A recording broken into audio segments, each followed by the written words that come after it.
Everything in the third dimension operates or exists as an electromagnetic wave. So there's nothing here that is actually solid until a conscious observer collapses it, or until sentient energy collapses it into something that we consider to be solid. So solidity is an illusion. Separation is an illusion. So what the ancient text is telling us, that even me sitting here talking to you, I'm talking to myself. And when you're talking to somebody, you're talking to yourself, because there's only one consciousness. And there's different levels of sentience. A blade of grass is sentient. Why? Because the electrons that orbit the atoms are conscious. And how do we know this? Famous double-slit experiment that we did in the laboratory. We discovered that when you look at the electron go through the slit in this little tiny platform to see if it was going to make a digital pattern on the back wall or a wave pattern on the back wall, when you look at it, it decides to go back to being digital. When you're not looking at it, it's a wave. So right now, while we're not looking at our homes, because we're here halfway across the country, our homes exist as a wave of light, a light wave, electromagnetic waves of energy. When we go back to look at it, it collapses back into a solid structure.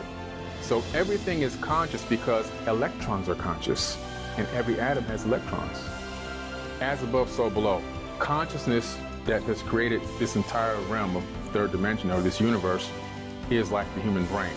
And if you look at the human brain on the below status, it's encased in complete darkness. Consciousness is out there in complete darkness.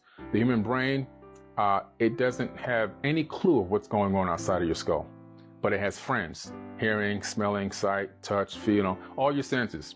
So it says to its friends, go out there and tell me what's going on. So the friends go out and they collect information.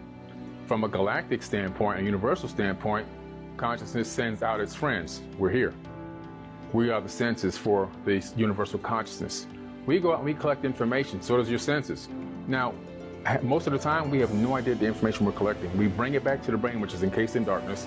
And then the brain sorts through a lot and projects a hologram as to what's going on outside. And we navigate through the matrix based on that hologram.